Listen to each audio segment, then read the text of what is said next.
Since 1999, we've had 4 electoral amendments in 26 years and counting. There's nothing bad in it. Plus, we used one for 6 years, the 2002 electoral amendment. Then we had one in 2006, which we used up until 2010. We had a framework that made some changes that we used for 2011 and 2015. Then the current one we had, which is just 2 years and counting, give or take. We're in 2026 now, I beg your pardon, so it's getting to 4 years now. Some would say it's not necessarily the amendments that make the election, isn't it? At the end of the day, it's about execution. On election day, do we have the technological infrastructure that can guarantee everything will go according to plan? Say, for instance, you make electronic transmission mandatory. What happens to the result if the technology fails on election day? What is your answer to that? Who say that INEC needs an alternative? As we've had in several elections, say for instance, when we had the card reader, if your thumbprint is not recognized, I mean, there's an alternative way, there's a plan B. Right now we have Beavers, and Beavers is the only way you can get accreditation and then vote. What is your plan B if we make electronic transmission compulsory? I have answered this question. It was part of my earlier remarks, and this is the way it is. In every election cycle, INEC will come up with very humongous budgets for technology. I'm not saying technology cannot fail. The kind of money we budget for technology for our election, there shouldn't be any flaws. There shouldn't be. But that's best case scenario. There shouldn't be. Yeah, but that's best case scenario. As INEC today explain what the glitch was about. No. Technology fails. I'm just telling you. No. As INEC explain what that glitch was in 2023 till today, to anybody, if you have explained to tell me what they have done, is the human being, is the people there. Technology is almost the way we are now. Where globally now, technology is almost 100% sure. I'm not saying it's perfect, almost. So if you made such investment in technology for your election, and the only thing you can come about to tell us is glitches, and nobody has taken time to explain what those glitches were till today, and what are you telling us? They're the one that made it so the technology in itself worked. Why does it work everywhere? Even the margin of error will be so minimal. It will be so minimal. How many places we don't know? I mean, there are so many remote areas. There are so many areas that you can go to in this country and will not have network service. They should give us the statistics of those things. Right. That's what National Assembly should have done. Maybe we will not be talking about this. Why didn't they give us? Right. That from our researches, from our findings, from everything we did, that we have remote places that amount to about 70%. So technology is good. We don't have to use it. Why didn't they tell us that? This is a script. They know what they are doing. They don't care about what happens to this country, but they're going to leave the place one day, and prosperity will judge all of them. Some would say this is the opposition crying foul even before the game starts, because you're going to lose. So you want to indict the whether we are going to lose or not. Let us give Nigerians free fair election first. Right. They will not know. That one is subjective narratives. Let President Tinubu say today, I'm going to give you free, fair, credible election. It doesn't matter whether I lose or I win. Let them dare us. Let them see if Nigerians will vote for them. They know what is coming. The imperfections of the 2002 Electoral Amendment Act, the 2006 and the 2010 give PDP all the victories that it has earned, and we know that between those years, you want to move ahead, but history is a good lesson teacher, isn't it? But today PDP is not in power. The point is, today is PDP power today. The point is, and I'm about to get to the point. Let me tell you. No, I would not agree with you. The point is this. The improvement. I haven't even gotten to the question.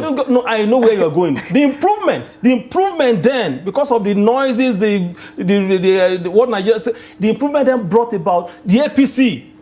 APDP stood.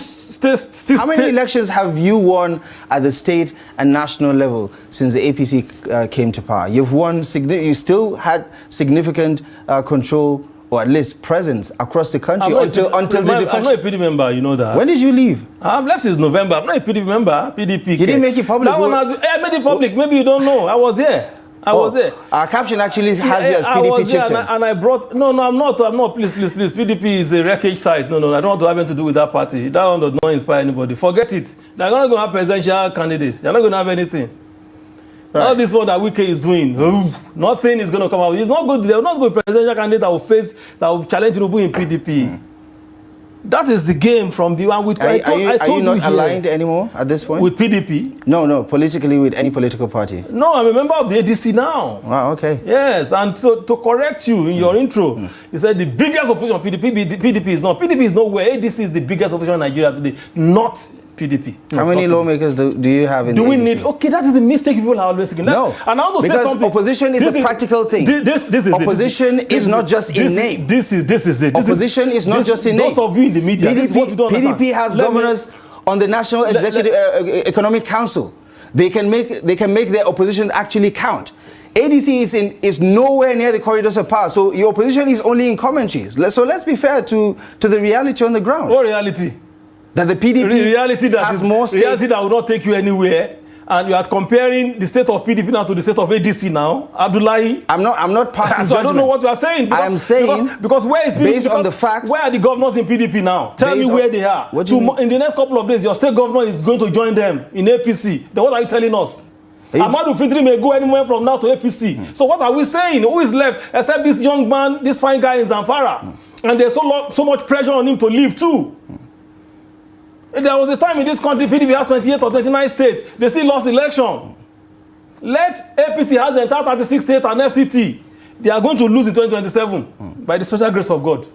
You have a crystal ball, I see, that tells you what's going to play out. And I would love to have a peek at it if you don't mind. But back to my question, which is about how electoral amendments are a step in the right direction, but do not guarantee 100% perfection.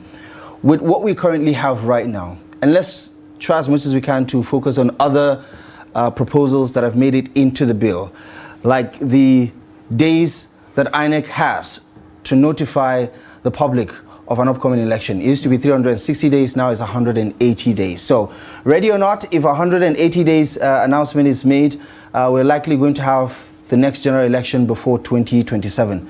We don't know. That is, of course, if this amendment passes and the president assents to it. But what do you make of the other standout proposals that have not necessarily made headlines? Tell me one or two. Like the campaign financing, for instance. They've increased it, yeah? Right. Where's the enforcement power? Who is going to enforce it? This INEC? How are they going to enforce it? Tell me, I want to know. They don't have the stroke. Is INEC no longer fit for purpose in your view? I wouldn't say that, because as of today, INEC is the creation of the law. And whether they do it or they don't, we'll still talk about them. But they don't have the strength, the power of enforce. They can't enforce it. How are you going to enforce it?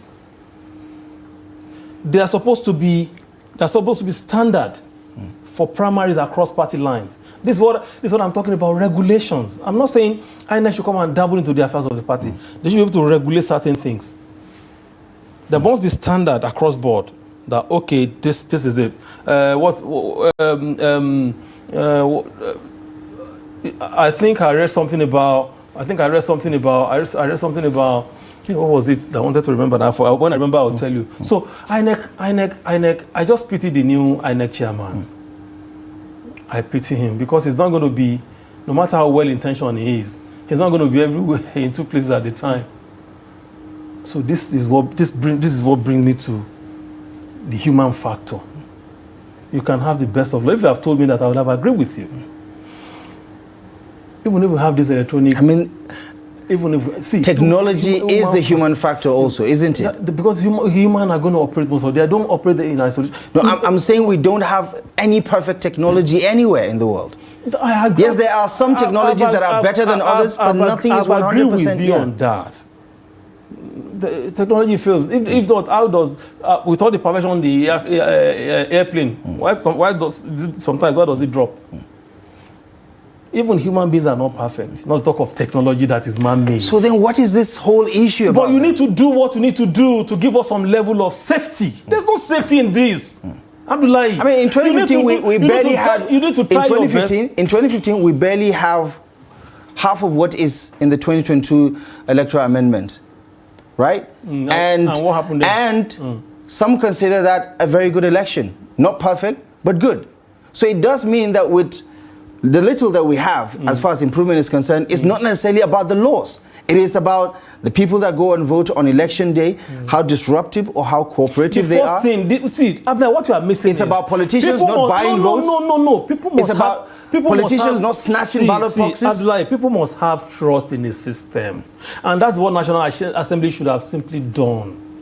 Because people lost trust and confidence in the system from the experience of 2023. That's what National Assembly should have achieved for us. Let people have trust in this system. Then let's now see what INEC is going to do. You do your own. Then let's see. Leaving it with tomorrow INEC will come out and say, no, if you don't... Yakubu Moy, what is that guy's name? The former INEC chairman. Professor Mahmoud Yakubu. He was nowhere. Somebody who deliver Electoral in 4 a.m. in the morning. So you want us to go through that harrowing experience again? Today, the people will tell you they won. Tomorrow, I think people will tell you they won. So is that what you want to go? You want to the issue of oh my goodness. May God help this country. So let's talk about political parties. So as far as you're concerned, the election has been won and lost in your view. Well, we'll wait and see what happens.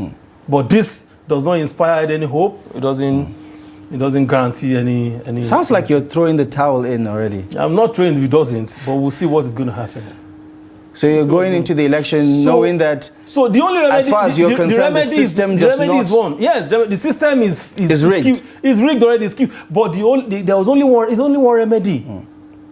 That remedy is you and I.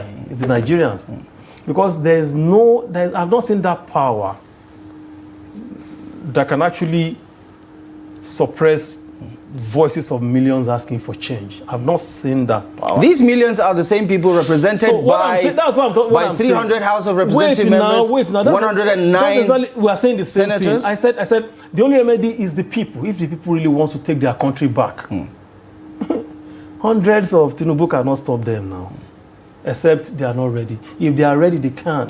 Let me tell you the experience in 2015. We were in PDP.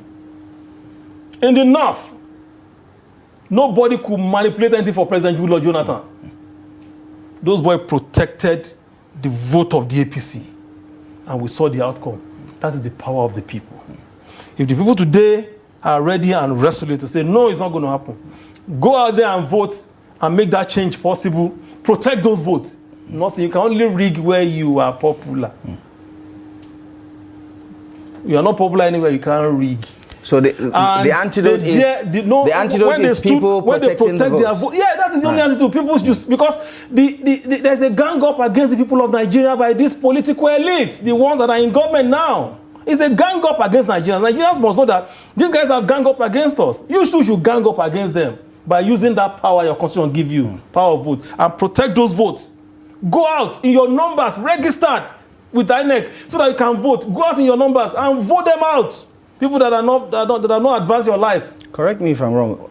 In one breath, I get the feeling that you have given up, that there is no hope for the next general election. No. And it also sounds like you have faith that the election could be free, fair, and credible. What I'm telling you, I'm very clear about what I said. All right. It's not about losing. Isn't it obvious that the system is killed already? This is killed. It's rigged already. So we can't mince word about that. And I'm not telling you that is on that side. All hope is not lost. You still have this opportunity to reverse it. So go all out. Continuous voter registration is going on. Or when it starts, go and register. The youth should go and register in their numbers. And it doesn't stop there. On the election day, go and vote. And when you vote, the third step is protect those votes. No INEC official can manipulate it. It happens in my ward. You can't manipulate it. You can't manipulate anything in my ward on the election day. I don't want to know who you are. I don't want to know who sent you. So people will stand, they will protect the vote.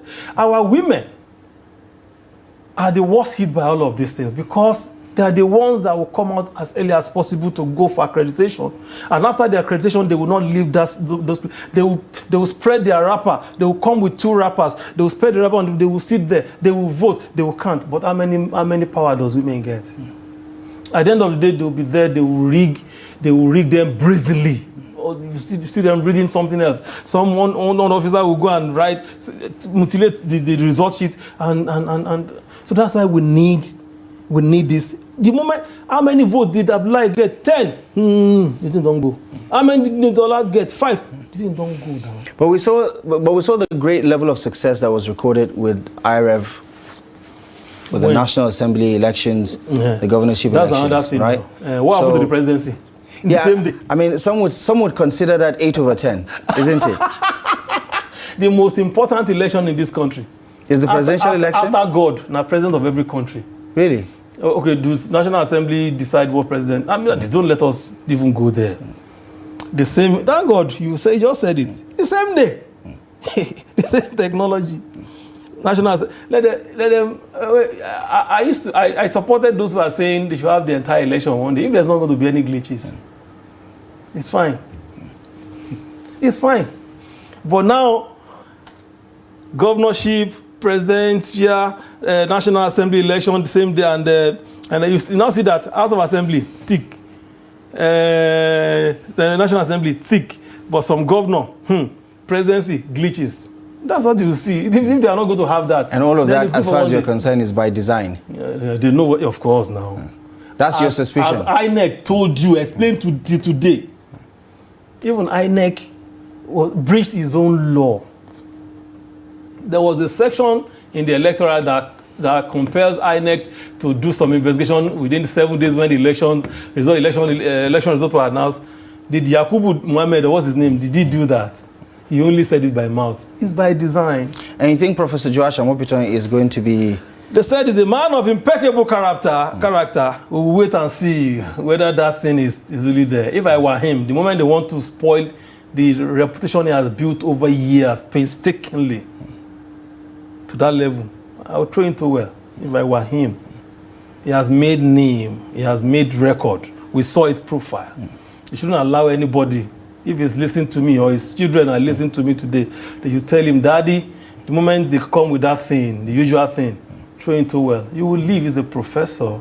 He didn't just get there, but he was through hard work. So Yakubu is licking his own wound now. Let them make him 20 ambassadors, one ambassador to 20 countries. The image he has created for himself will live with him. The burden, he will look back when he's 80, 90 and say, why did I do this? What did he do? He will stay with the moral burden. But if he's convinced that he has done something well, then let him go with it. What did he do exactly? What are you accusing him directly? Let's just leave matter. I don't have to say it. Someone say you're still licking your wounds about the 2023 defeats. Because it has brought us to where we are now. Right. It has brought about this government that couldn't fix the economy, that couldn't fix power, yeah, but that's that couldn't fix security. That's a different conversation. It's because Mahmoud Yakubu didn't allow the wish and the will of the people to prevail. It's as simple as that. Because if there's, maybe Nigeria will not be here now. We may not be perfect, but maybe we will not be where we are now. Yakubu Muhammad and his team, their action has brought Nigeria to where it is now. Right. For the last couple of minutes, let's talk about 2027 politics without necessarily focusing on INEC. 2 new parties have been registered, and your former party seems to be unraveling, even though I can tell that whatever take you have to say about PDP is going to be uncharitable. So I'm not going to ask you anything about PDP. However, what about these grumblings within the ADC itself? Over the last couple of weeks, we've had to deal with the back and forth about obedience, unhappy with situation in ADC. You said in ADC or APC? ADC. You said grumbling. Yeah. What grumbling? You haven't heard? Maybe tell me. You're probably out of the country at the time. So it's a global village. So, so tell me the grumble, because I want to know the grumble. Just define it for me. There has been the Obi or nothing phrase. Before that, you've seen the tweet of your principal, Atiku Abubakar, when he put out and said, listen, let's be real respectful. We're in a coalition. Mr. Peter Obi doubled down, saying that even those who are hurling insults are not necessarily serious members of the obedience. But we've also heard from obedience who are unapologetic about the phrase, Obi or nothing, which suggests that if Peter Obi doesn't get it, the house of cards will crumble. No, see, let me be clear to you on this one. See, there is no political engagement or political whatever you want to call it that you don't have this kind of pockets of. It can't be so. It can't be that smooth. Who tell you that as APC is now, they are not battling one cancer among them. They are having it. How would you know? We know. We see now. It's coming. See, PDP went through it now. They are going to battle implosion. There's no. It's a natural thing. How do you feel about running away from PDP during this time of crisis, during this time of I didn't run away because they don't listen. Yeah, but you run away from the problem. I didn't run away. I don't know. I had to take a very, very painful decision. I've served this party for now over 20 years. So you chose yourself over the survival of the party. So I have to because it doesn't inspire anything anymore.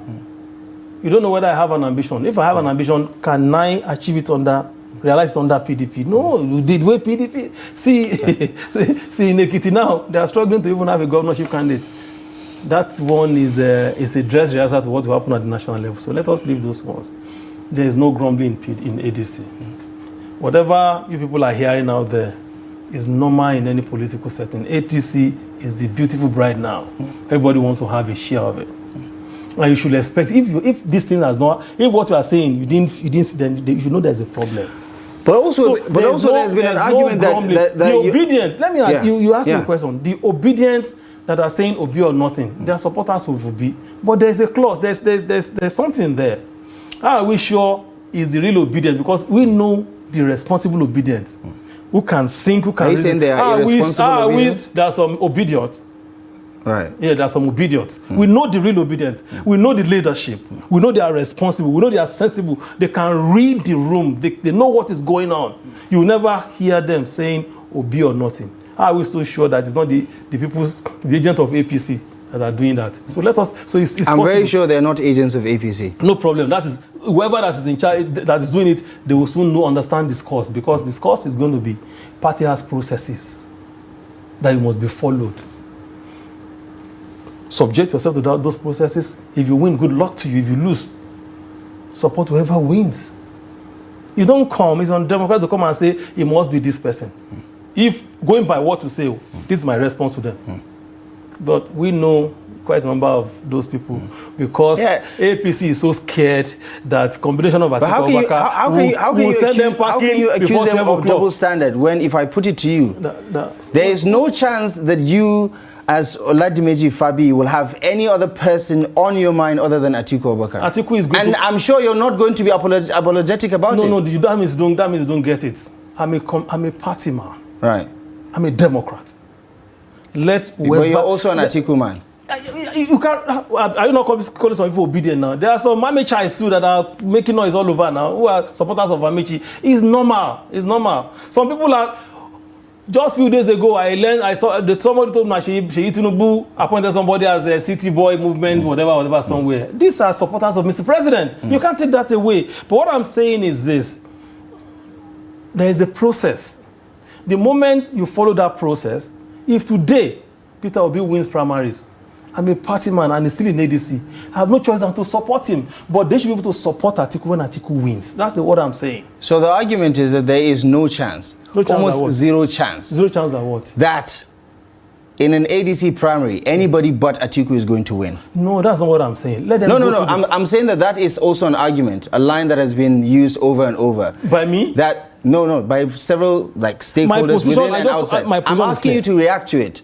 Is there a chance that Peter Obi could beat Atiku Abubakar in the ADC in a primary? I cannot say until they go through the primaries. I don't know the demise of the delegates. Now, I'm asking you to project. No, I don't want to do that. Is that a possibility? I don't want to do that. Because you know it's not possible, isn't it? I don't know what you're talking about. What I'm saying is, and I'm not playing politics with you.